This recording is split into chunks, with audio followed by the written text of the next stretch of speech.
नमस्कार, news times के इस बुलेटिन में आपका स्वागत है। मैं हूं तृप्ति विश्वकर्मा। आइए खबरों का सिलसिला आप शुरू करते हैं।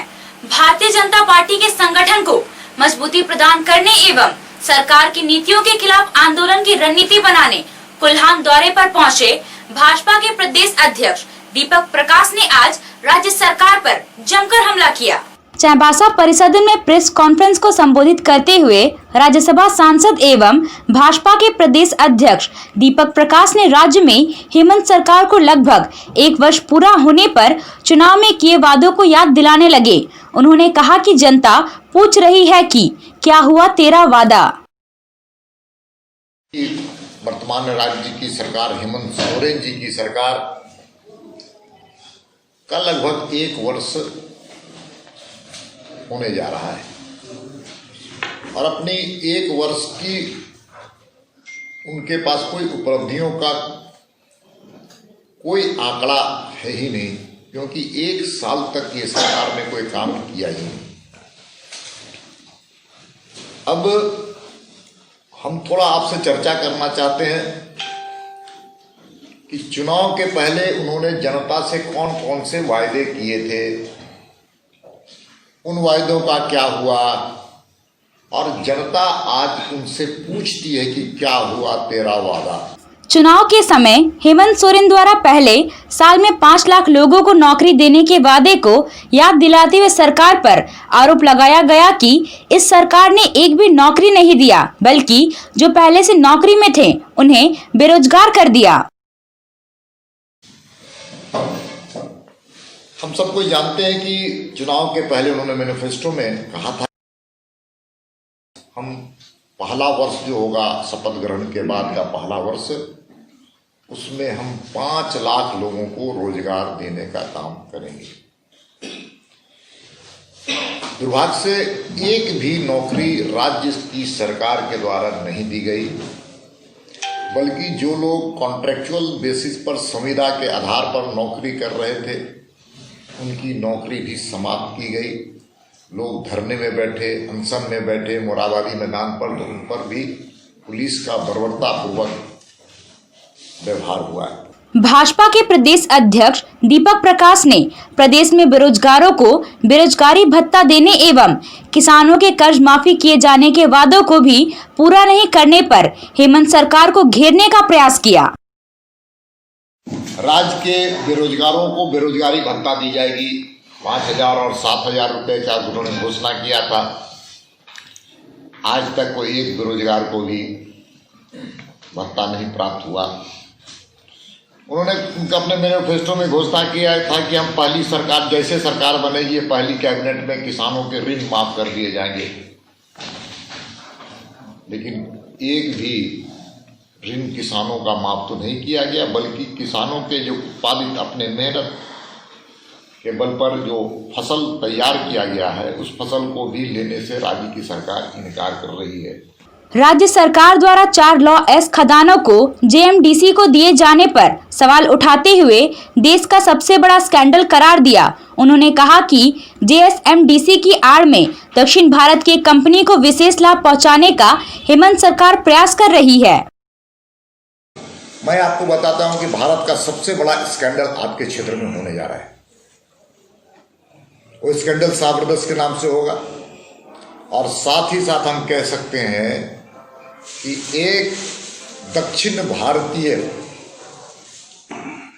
जो सत्ता के गलियारों में घूम करके जो लीज कैंसिल होने फिर से रिन्यू होने वाला है, कई लीज को जेएसएमडीसी को दे करके एक दक्षिण भारतीय की कंपनी को देने का काम किया जा सकता है, जिसकी साजिश चल रही है प्रदेश में।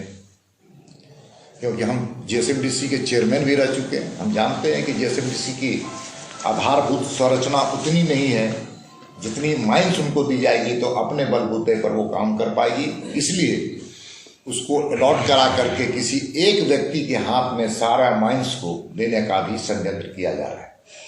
सरायकेला खरसवां जिले के राजनगर थाना क्षेत्र के बड़ा सिजुलता में खलिहान में आग लगने से धान की फसल पूरी तरह जलकर खाक हो गई। हालांकि आग लगने के कारणों का पता नहीं चल पाया है। जिस किसान की धान की फसल जली है उनका नाम ध्यानचंद सोरेन है। उन्होंने बताया कि आग की लपटें इतनी तेज थी कि घर में भी आग लग सकती थी, लेकिन समय रहते आग पर काबू पा लिया गया। हालांकि फसल पूरी तरह जलकर बर्बाद हो गई है। इससे उन्हें 50,000 रुपए से ज्यादा का नुकसान हुआ है। किसान ध्यानचंद सोरेन बताते हैं कि उनके परिवार के सदस्य खेतों में काम कर रहे थे। इसी दौरान घर की ओर से धुआं उठता दिखाई दिया। उस समय घर में कोई नहीं था। वह अपने भाई के साथ भागते हुए घर की ओर आए और आग पर काबू पाने के लिए जद्दोजहद करने लगे। घर के पास बने छोटे से तालाब से पानी लाकर आग को बुझाने का प्रयास किया। इस कार्य में गांव के लोगों ने भी सहयोग किया। किसी तरह आग पर काबू पा लिया गया, लेकिन धान की पूरी फसल जलकर बर्बाद हो गई। ध्यानचंद सोरेन के परिवार में कुल 20 सदस्य हैं। साल भर की मेहनत जलकर खाक होने से भरण पोषण की समस्या पैदा हो गई है। आग लगने की सूचना मिलने पर पंचायत के मुखिया लाल सिंह सरदार पीड़ित परिवार से मिलने पहुंचे और अंचल कार्यालय के माध्यम से क्षतिपूर्ति दिलाने का आश्वासन दिया। खेते छिली धान आनते छिली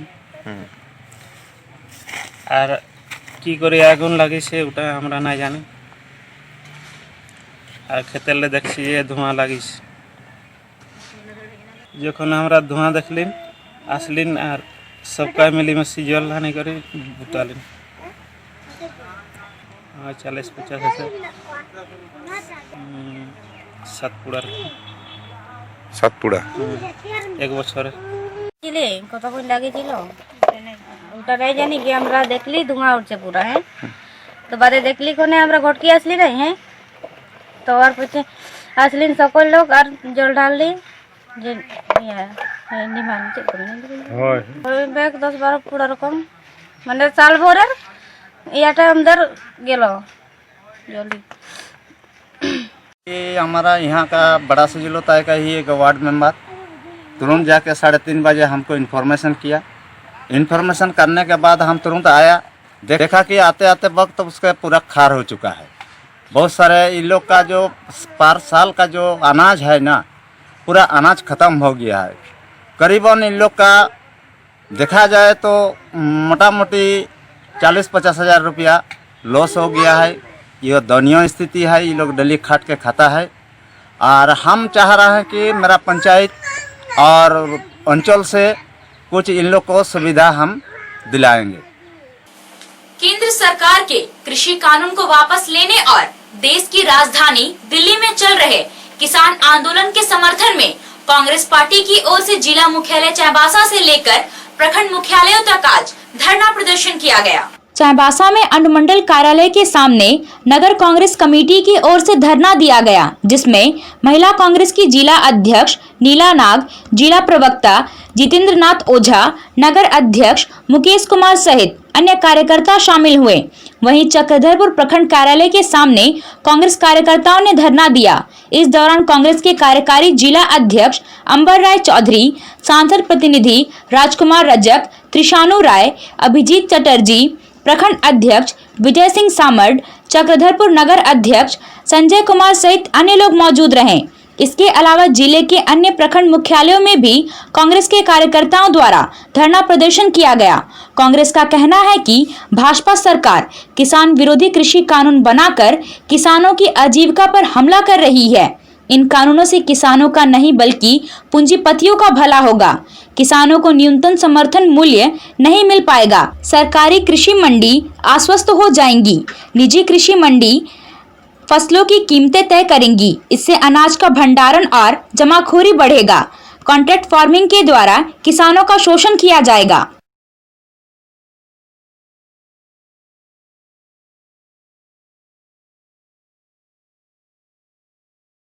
भारत सेवाश्रम संघ चक्रधरपुर की ओर से गोइलकेरा प्रखंड के सुदूर गांव रेंगाल बेड़ा के ग्रामीणों के बीच साड़ी, कंबल, पैंट शर्ट, प्लेट, ग्लास आदि का वितरण किया गया।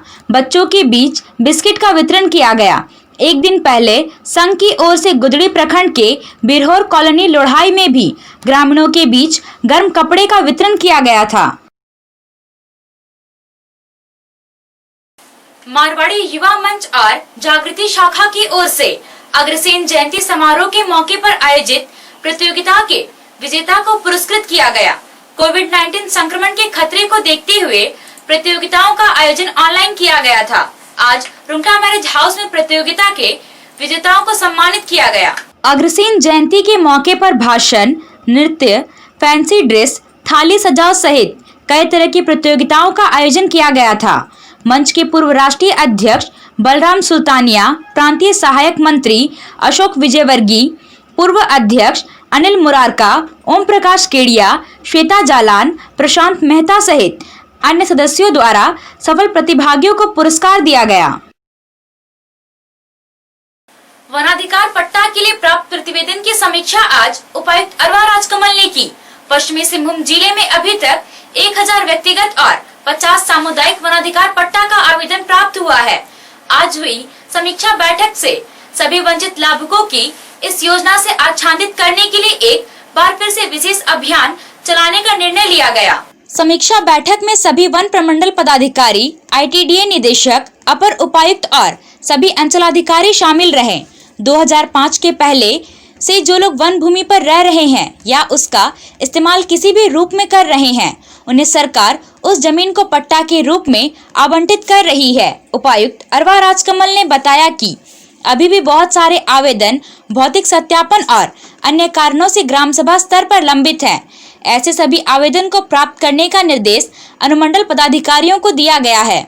11 दिसंबर को जिला स्तरीय समिति की बैठक होगी, जिसमें प्राप्त सभी आवेदनों पर उचित विचार करते हुए निर्णय लिया जाएगा कि योग्य ग्रामीणों को इसका लाभ दिया जाए। उपायुक्त ने बताया कि पहले भी झारखंड में सबसे ज्यादा वन अधिकार पट्टा इसी जिले में दिया गया था।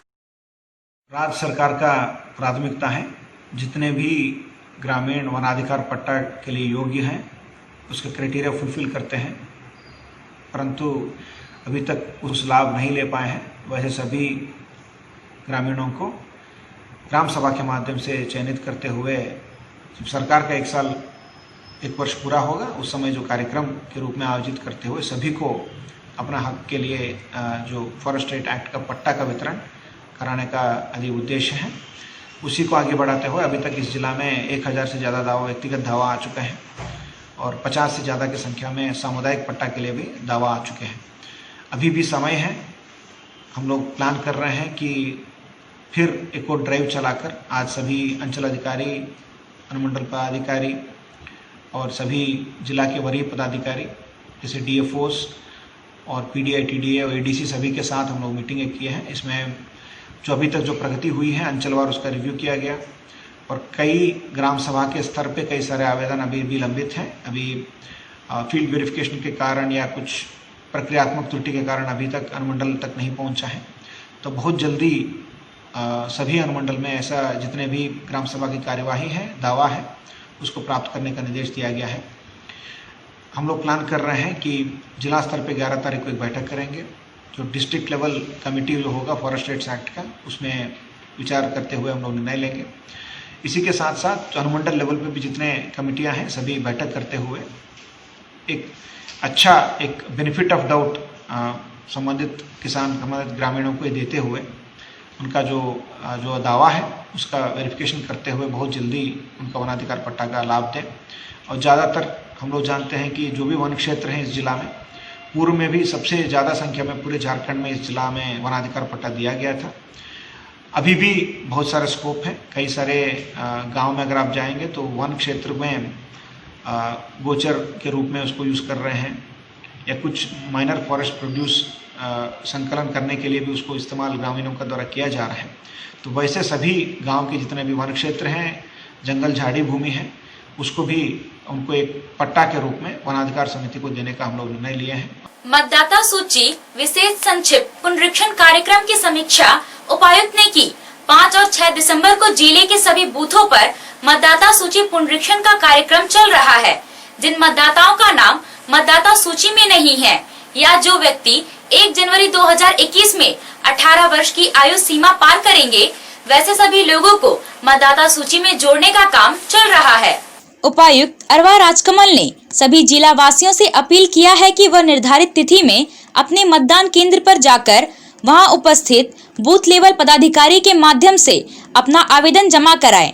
28 और 29 नवंबर को एक विशेष कैंप आयोजित किया गया था और अभी 5 और 6 दिसंबर को किया जा रहा है। यह पूरी प्रक्रिया 15 दिसंबर तक संचालित की जाएगी। इस दौरान मतदाता सूची में नया नाम दर्ज कराने, पहले से दर्ज नाम में किसी तरह की त्रुटि सहित अन्य समस्याओं का निराकरण हो जाएगा। प्राप्त होने वाले आवेदनों का निष्पादन 5 जनवरी तक किया जाएगा। भारत निर्वाचन आयोग द्वारा मतदाता सूची प्रकाशन हेतु अंतिम तिथि 15 जनवरी 2021 निर्धारित की गई है। अभी एक पुनरीक्षण कार्यक्रम, संक्षिप्त पुनरीक्षण कार्यक्रम हम लोगों का अभी चालू है, समरी रिविजन कार्यक्रम। इसी अभियान के दौरान जितने भी मतदाता जो हमारे वोटर लिस्ट से छूटे हुए हैं या नए मतदाता जो 1/1/2021 के इफेक्ट से 18 साल पार करने वाले हैं, तो वैसे सभी मतदाताओं को मतदाता सूची में जोड़ना हम लोगों का ऑब्जेक्टिव है। अभी भी बहुत सारे ग्रामीण क्षेत्रों में कई सारे बुजुर्ग व्यक्ति भी लिस्ट से छूटे हुए हैं, तो कृपया मैं सभी से अनुरोध करूंगा, आप अपने बूथ लेवल ऑफिसर जो अपने स्कूल के जो शिक्षक होंगे, बूथ लेवल पे जो भी पदाधिकारी होंगे, आंगनवाड़ी सेविका होगी, उनके माध्यम से हम आपका आवेदन लेंगे। 28 और 29 नवंबर तारीख को विशेष कैंप भी आयोजित किया गया था। अभी 5 और 6 तारीख को एक और विशेष कैंप भी हम लोग आयोजित कर रहे हैं। कुल मिलाकर 16 नवंबर से लेकर पूरा पीरियड आपको 15 दिसंबर तक है। तो किसी भी व्यक्ति को आवेदन देना है या आपत्ति करना है, मतदाता सूची जो प्रकाशित जो हुआ है, ड्राफ्ट रोल है, उसमें यदि आपको कोई ऑब्जेक्शन भी है तो ऑब्जेक्शन भी दे सकते हैं, या किसी का नाम जोड़ने के लिए या नाम में करेक्शन करवाने के लिए या नाम डिलीट करवाने के लिए, इस सभी तरह का आवेदन है प्रपत्र 6, 7, 8 के रूप में। तो उस प्रपत्र प्राप्त करते हुए आप BLO के माध्यम से आवेदन दे सकते हैं।